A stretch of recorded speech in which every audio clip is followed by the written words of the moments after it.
Speaking of mother and daughter, you and Rick have 4 kids and now you have 3 grandbabies.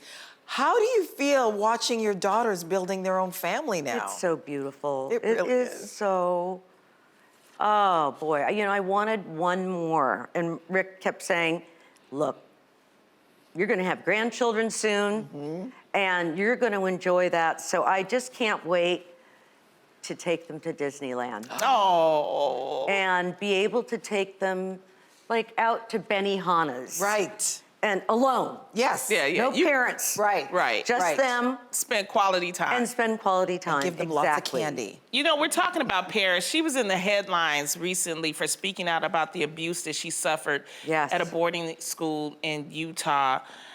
How did it make you feel, Kathy, when you found out about this? Who would have ever known? We did, our Paris was at many schools before that. You know, look, we don't have time to tell our whole story because it would go on. We'd be sitting here till Christmas. Yes. Okay? Yeah. It's not just about ditching school and doing this. Rick and I wanted to save our child. Yes.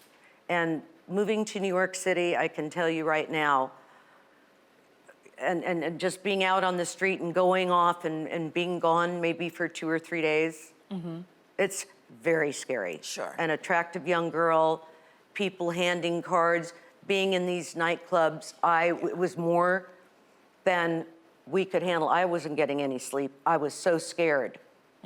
I was really scared. And she would run from every school that we sent her to.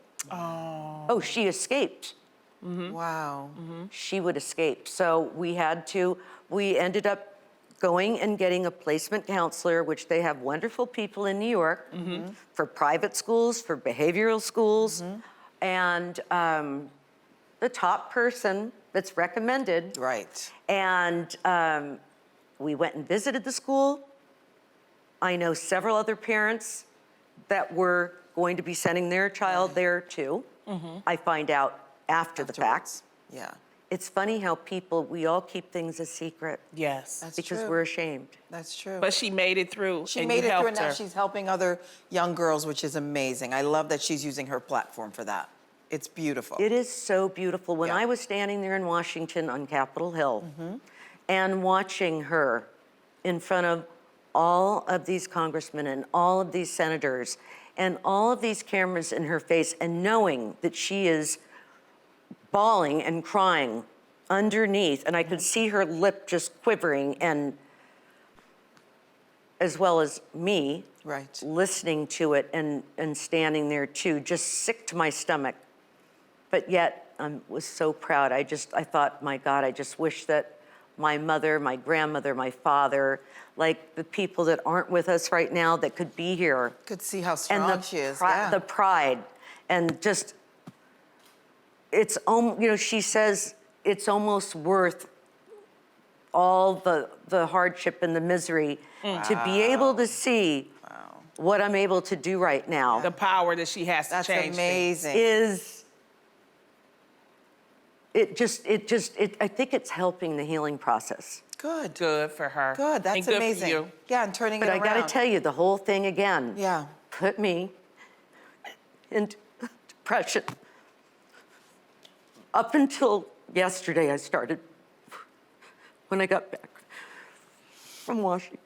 I understand. That's your baby. Yeah. That's your baby, Kathy. Yeah, and as parents, we go through so much. I totally, It's okay because she made it through, Kathy. She made it through, and she's helping people. Give me some Yeah, tissue. you should be very proud of her. Very, very proud of her. She's turning it around. She could have just kept it to herself. She could have, and she's helping people. Yeah. Thank you, And I'll sweetie. have